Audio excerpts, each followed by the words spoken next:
Well, hello everyone, and welcome to this session of the AI Nurses Network webinar series. Today we have a great speaker with us, Dr. Tamara Macieria from the University of Florida in the USA, who's doing research on large language models in nursing. And off whenever you're ready, Tara. Thank you so much, Dr. O'Connor. So, hi everyone, it's a pleasure to be here. I'm going to speak a little bit about the work that I'm doing involving large language models, but the focus of the work is really to be able to use all these different AI techniques to bring visibility to the nursing profession and to show impact of what nurses do through what we document. So as you see through my presentation, my research is very focused on, let me see if I can pass here. Okay, on nursing data. So really using all of the different data points that we as nurses generate through our documentation or through our charting, and really be able to use that to measure what nurses are doing, the impact of the care that we provide for different patient outcomes, and um, and really being able to use all of that data in an interoperable manner. So how do we make interoperability of nursing data happen? So I'm going to talk to you a little bit about this project that I'm leading, which is a 5-year project. We're finally in the final year of the project, so it's been a long journey, and it's a collaboration across different team members at different universities, and all with the focus of really leveraging nursing data, especially from electronic health records.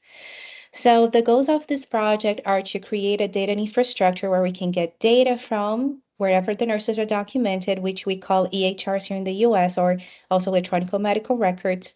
And we want to use that data to measure the impact of nursing care. But one of the things that you might imagine is that anytime you want to use some nursing data, it requires a lot of processing. So here, and my slides are advancing without me, so I'm trying to keep the pace. But just where are we getting this nursing data? So particularly as part of this project, I use nursing care plans. And I know care plans are not the most loved things among of everything that nurses document, especially here in the US, but there's really value in nursing care plans because it shows the critical thinking and the clinical reasoning behind everything that nurses do as part of their care. And I recognize and acknowledge that we as nurses, we document in several parts of the EHR. So we're starting with care plans, but our goal is to be able to leverage everything that nurses are documenting. And as part of this project, we're really bringing all this data into a centralized data repository here at the University of Florida called the One Florida Plus Clinical Research Network. And it's a consortium of different health systems bringing all of their patient data together in one single place. So we have over 20 academic institutions now in 5 other states outside of Florida here in the US. And we have data available for approximately 26 million patients. But as you can imagine, there were no nursing data as part of this network. So I brought in this part of the work because we really wanted to be able to have some pieces of nursing care as part of this clinical research network. So not only our team, but all of the other teams that are interested in measuring anything related to patient care, they could include the nurse's contribution to the care as part of their study. So as part of this big initiative, we have different steps, as you can imagine. First, we had to decide, okay, what are the care plan elements we're looking for? And as you can imagine, and this is a screenshot of what a care plan template looks like in our EHR. Each one of the different actions that nurses have to do, that generates a data point that goes into the back end of the system. So it gets stored. So we had to just almost like a data detective work to find all of this information. And once we were able to identify it, we found that over 30 tables house some piece of nursing care plans. So we found all of that information. Then we had to standardize all that information. And that is a little bit where the large language model comes into place. So the first thing is that we had to standardize the data tables. So we mapped it to what we call a common data model, which is somewhat of a unified framework that all the information gets stored in the same format. And we're able to map some of the care plan tables to existing tables within the common data model, but then we also had to create new tables, as you can imagine. Tá. A questão da interoperabilidade semântica, porque os I'm so sorry. There was a recording that was not meant to be there. But then what happened is, as you can imagine, the hospital systems that we were working with, they didn't talk the same language in a way that there was no terminology in place for the documentation of care plans.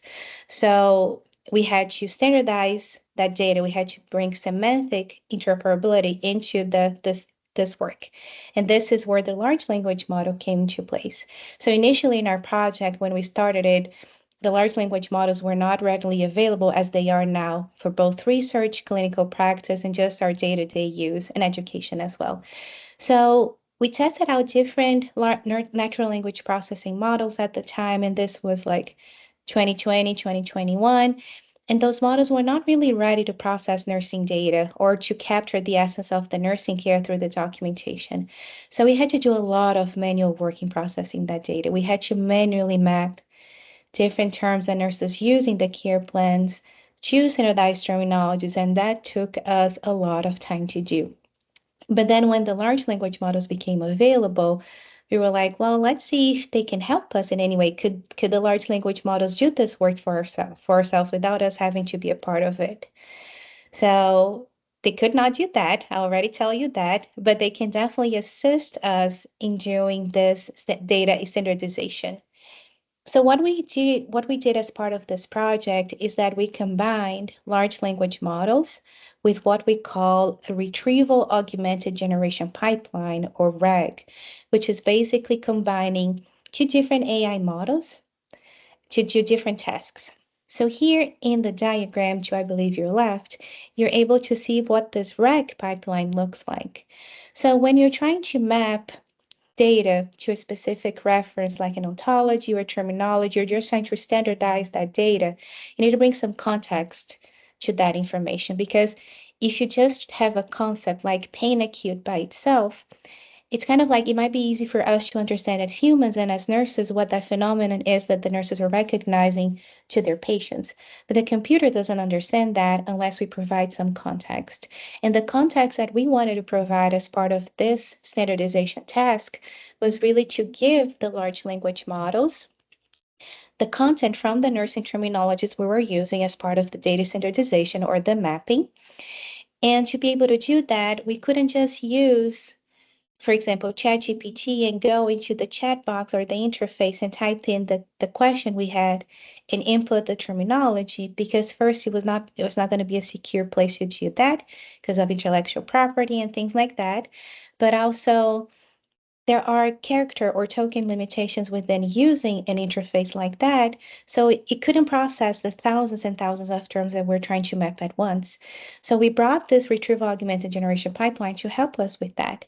So the first step of it is that you really input in a secure database the content or the context you're trying to map your local term to, in our case, our terminologies.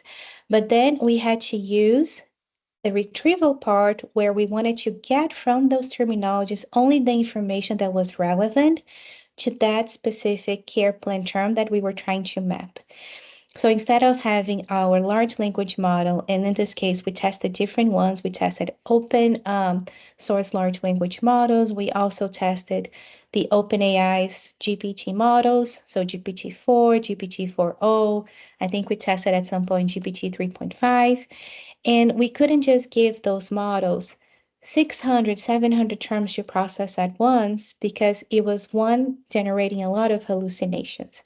And what we call hallucinations in the large language model space are really when the model or ChatGPT, for example, gives you an answer that it's not within the options you gave it. In our case, we would give ChatGPT 10 different standardized terms to map it to one local term, and then it would return to us a term that was not within that list that we had provided.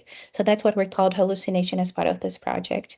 So we had to first extract from the terminologies just what we wanted. And as part of this process, which is the retrieval one, we use a different AI model, which is a text embedding model that basically, I'll say it basically because the explanation involves a lot of mathematics that me as a nurse, I'm not very interested in, but it transforms all the words into vectors, and then it measures the distance between the two vectors and then bring what will be a synonym to what you're looking for. So here this model did that and brought you our pipeline the top 10 or top 20 standardized terms that were mostly similar to the care plan term from the nurses that we wanted to standardize. And then what we did, and that is what we consider the context. So then we put this in our pipeline, and there's a next step, and we created another prompt, which is a question, where as part of the prompt, we have what our question is. So map this local term to a standardized term, but then we provided as part of that question the 10 standardized terms that this AI model, the text embedding, brought to us. So what GPT-4, for example, got as part of a pipeline is only one care plan term from the EHR that nurses use and the 10 standardized terms from a terminology that this first AI model selected. And then GPT was asked to make that choice based on only that limited set of data. So being able to use this pipeline, it was really helpful for us because it improved the accuracy of the data standardization methods we were using, reduced the hallucinations, and drastically reduced the time that it was taking us to manually do this task. But what we found out is that the GPT models by themselves, they do not do a great job in standardizing nursing data because the computers do not understand really the nuances or the models of what nursing care is. And when we're working with data coming from different nurses from different health systems, sometimes a phenomenon might be understood very differently across nurses. So being able to map that specific problem that the nurses are seeing for their different nurses are seeing for different patients to one single data standard became somewhat tough. So what we had to do is we combined this LLM part with actual humans to do this data standardization.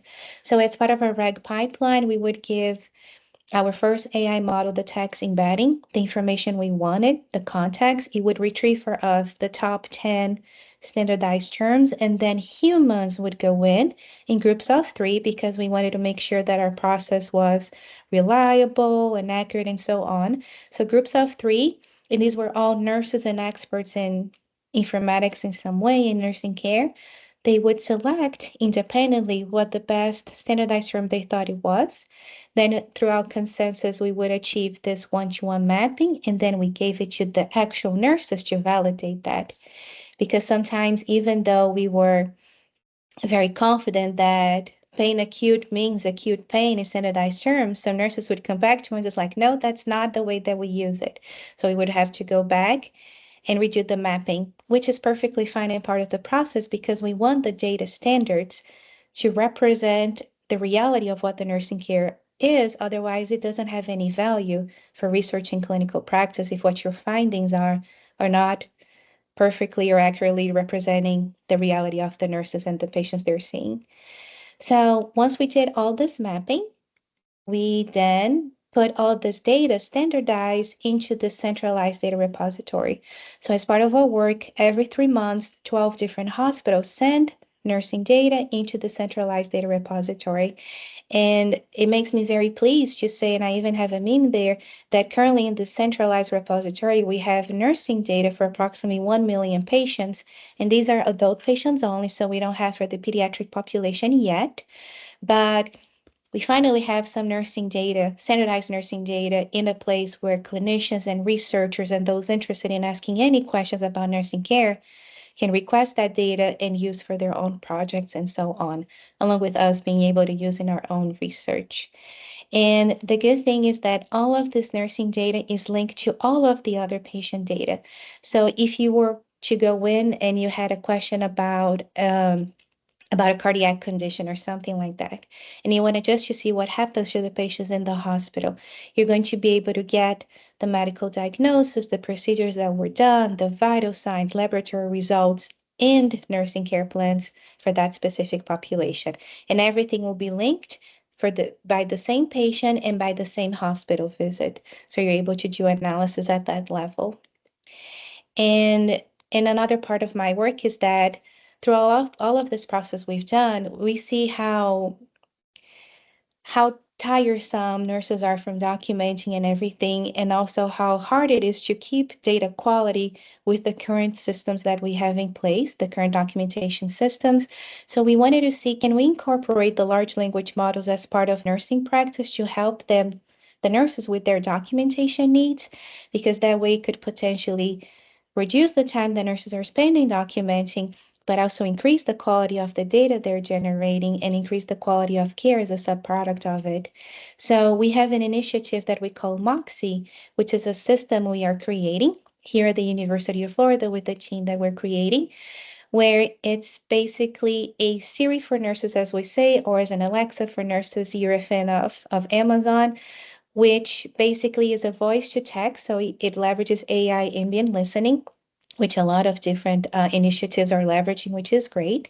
And in our case, we're leveraging that. We're combining the ambient listening with large language models with standardized terminologies to generate suggested standardized care plans based on what nurses are speaking, but also to be able to document not only the care plans, but the other parts of nursing documentation into the electronic health records.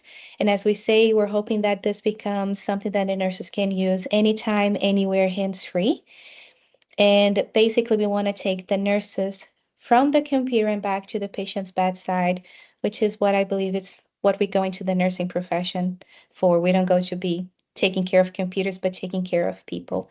And this is a team that has been working this initiative. And I believe that AI can transform healthcare. That's why I use it in my research. And I believe that we as nurses and frontline providers, we hold the key. And I thank you. Thank you for watching this, and I thank you for the space of sharing the work I'm doing. Oh, that's great, Tamara. Thank you so much. I really love the presentation, and lots of hard work has gone into that big project. Yes, Must be keeping it you very has. busy. Um, Great. I just have a couple of questions to finish up with, if that's okay. Yeah. So I'm really curious, as a nurse, yeah, how you became interested in informatics and then AI. Was it something that was always on your mind? Yeah, that's a great question. So it was definitely not always in my mind at all. When I went into nursing, when I was doing my bachelor's, my dream was to be really a nurse at the floor and be able to work those 12-hour shifts and work 3 days a week and then be done with my week, but really being able to provide care to patients. But then I had the opportunity during my bachelor's to really work with professors that were doing some sort of research. And one particular professor, and that is from and in Brazil where I did my bachelor's, and her name is Tanya, and she was really an inspiration for me because she was the only professor that I could see at the time that really value what nurses were doing and use her research to really bring that part to to generate evidence on that. So through my work with her, I was able to connect to researchers here in the US. So I came to do my PhD here. And then the teams here were using AI and informatics as part of their nursing research and being able to work in multidisciplinary teams and really be able to expand the work with US nurses through informatics and AI and just being able to leverage what nurses are documenting. And then I was just like, I fell in love with it because it really helped me achieve this vision that I have of bringing visibility to the nursing profession and being able to do that through data that we're already documenting as part of our routine care really helped me go into this line. And that's kind of why I use AI and informatics to achieve that mission in some way. Great. That's a really great story. Another thing I was really interested in is, do you have any advice, yeah, for nurses who want to learn maybe more about AI and do AI research? Yeah, that's a great question. I think that, well, if you're interested in doing AI, and if you're in nursing school, if you're already a nurse and you're trying to learn more about it, there are definitely different resources you could take. There are courses you could reach out that you could take, certificates and all of that. But I think the biggest thing is have curiosity on around that topic and just like read the news that are coming out of it and maybe talk to people that are working in that area. I think that will really help you understand a little bit more.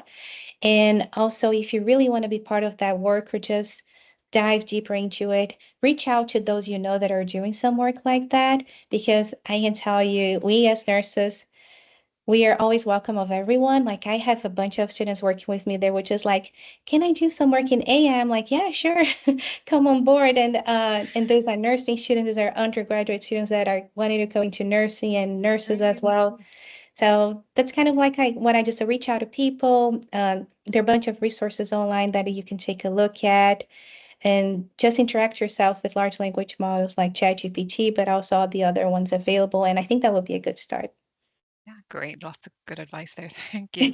And then my last question, I don't want to keep you too long, but yeah, I guess this is a really difficult question, but where do you think AI might go in the future, and what kind of trends and applications of AI should nurses kind of keep an eye out for?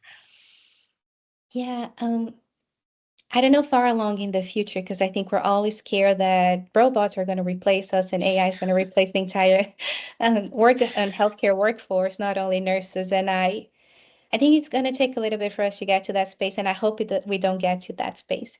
But in the near future, I would say that we're going to see a lot of implementation of AI as part of the routine care that we provide, especially when it comes to documentation. So nowadays, here in the US, there are some big companies that already are deploying across hospitals what they call the ambient listening. So it listens to what the nurses are saying and tries to document some of that, and that has is being done for nursing notes. And I think with what we're trying to do, we're trying to expand that as well with Moxie. So that is definitely something that we'll see in the future, where nurses are not going to need necessarily to be in front of a computer to document what they have done. That will be captured by through voice or through other mechanisms and already sent to the EHR. And I think we're going to see a lot of AI being deployed to make suggestions about the care, even to go as far as attempting to making diagnosis, which is not necessarily what we want. We want the human still to be part of the loop. But I think AI is really here to augment the care that we provide as nurses and not to replace us. But one of the things that my colleague, Dr. Raga, she says is that um, AI is not going to replace nurses, but nurses that do not know AI will be replaced by those that know about AI. So it was very long way. She says this more beautifully, but I think that's true. So we as a workforce, we need to be more understanding of AI, a little bit more welcoming of it as well. Of course, being critical about its applications and so on, so we can get only what's best for us and our patients. Great. Yeah, no, I definitely agree. I don't see AI replacing nurses, but yeah, definitely, hopefully augment lots of the different types of work that we do in clinical practice and in other areas of healthcare. Yes, So that's great. Thanks so much for your time, Tamara. And it's great to hear what you're thank doing in you. Florida, and I'm sure it'll be of use to nurses everywhere who want to learn a bit more about AI. Thank you. I appreciate it. And if anybody wants to talk more about it, feel free to connect with me. Thank you, Siobhán. Appreciate it. You're welcome.